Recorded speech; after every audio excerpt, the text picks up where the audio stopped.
Tribune. This is an announcement of the new series of videos that we'll be doing on KT. It will be called Backroads to Philosophy. I already did some videos that were readings of philosophical texts in the form, one could say, of seminar, as is done on university, with picking up certain passages from the classical or less classical but important philosophers and reading through them and then commenting to give a complete picture of what this philosopher meant and what is his place in the history of thought and his influence. Now, it was very much done with a critical edge and with an intention to prove a point, whatever that point might be in given instance. This series will be rather different, or will attempt to make it different, in the sense that it will be more or less university style, a university style series of, let's call them webinars or seminars. I say as much as possible because nobody can interpret a thought without having his own thoughts about it. So I'll try to cut my own interpretation to the minimum, my own evaluation of some ideas and approaches to metaphysical principles that are expounded by some of those philosophers, for some of them I have extremely critical opinions towards. The reason for this is, of course, to provide anybody following our project to learn something as much as possible impartially. And if he or she shares, for instance, our opinions, to get nuts and bolts, so to say, an anatomy of ideas and mentalities that are at the bedrock of some subjects we treat here. So, for instance, in the future, when we talk about Kantian philosophy, Kant or German idealism or Descartes, so you can have a reference that is more or less objective. This doesn't mean, of course, that I'm doing something very original, because on the YouTube and in general on internet there are rather good academic lectures on all kinds of philosophical subject and individual philosophers. But as this is the project that is based upon essentially some knowledge of philosophy, it is only natural that we use this approach to give some kind of foundation for what we're saying for those who have problems understanding some ideas that are pretty much that have a rather extensive background, of which you won't hear nothing, but you only have to do with, so to speak, tips of the iceberg, with already developed and matured ideas and understandings. Now I'll try to provide some insight into what is below the surface, under the hood, so to speak. Now, philosophy is generally taught on university as a history.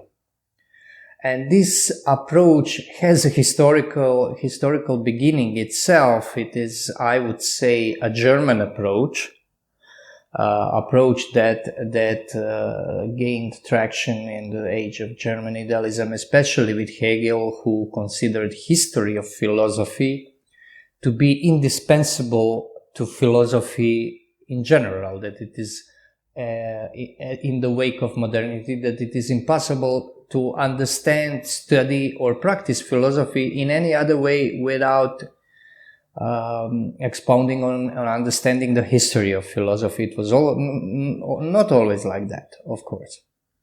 And for Hegel, it was not merely a history of different opinions or different thoughts, or as he would say, different systems, but the dialectical passage of idea through various stages. Of course, I don't share Hegel's metaphysical mentality, as I would call it, or attitude, but there is a lot of truth in what he says, and I think some of that will become obvious in the course of these webinars. A little strange name, I must say. I feel uneasy using it, but okay, we'll use it for the sake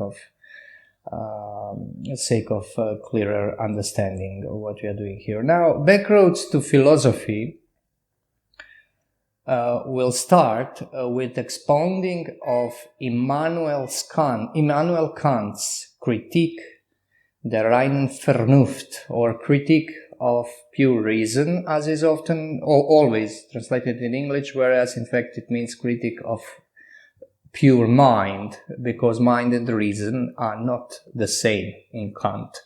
These terms are quite distinct, and for some, I don't know, for some reason this doesn't show up in English.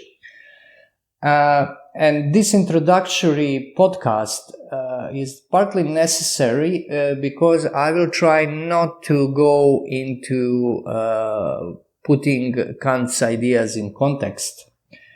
That is, I will not, when I start Kant series, that will be, I hope, end of this week or first days of next week,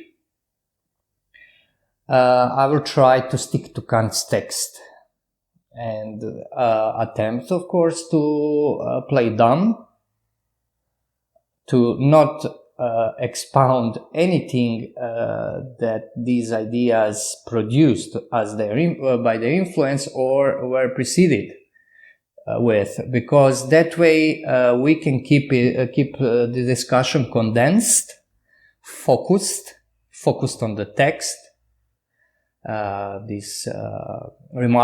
of these important passages that can provide us with introductory insight in what Kant thinks, and so we have a focused introduction to Kant himself, to wit his critique of pure reason, because there are other aspects of Kant's philosophy that I will not cover.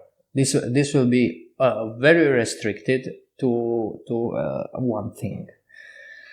So I'll use this opportunity just to say a few words about this series, future series in general, and Kant in particular. Now, Backroads to Philosophy is the title I picked because we'll do something that is not usually done in history of philosophy. We'll go backwards. So we won't try to take, for instance, Thales or some of pre-Socratics and go forward. But we'll do it the other way. One of the reasons why I do this, because I had questions, some of my readers, that are asking for advice, which I'm very reluctant in giving advice. How to study philosophy, and in particularly how to study what I call tradition, sometimes with capital T, sometimes not, and how to approach it. And it is my opinion, based on now for more than almost 3 decades, 25 years of experience in this branch, in and out, that this approach that starts from the beginnings, from the origins of philosophy, is something that is not really possible in a realistic sense, because it denies the fact, or it starts from denial, unspoken denial of the fact that we are conditioned by a situation. So my opinion is, as I say, derived from experience, that the real reversion to the origins is possible only from the present.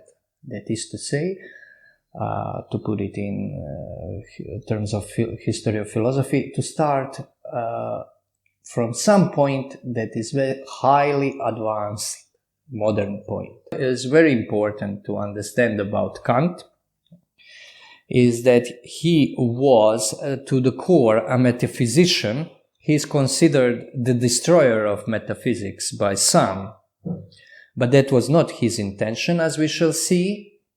He had an extreme drive towards metaphysics, and all that he's done was to find a grounds to put metaphysics at the new beginning, to give a metaphysics without assumption. And this is what makes him, and this is why I pick him as the starting point of this series. This is, I would say, epitome of the modern approach in philosophy in general and metaphysics in particular, that is not really existent before modernity. So I think that Kant will give us a good starting point to contemplate what it means to be modern. On the other hand, to see where the modernity diverges from what was pre-modernity, I think the Kant is even better than, for instance, Descartes, that is sometimes used as a benchmark, and will probably have to say something about Descartes also. So, without further ado, this is in terms of introduction, so you know in advance what you have to deal with.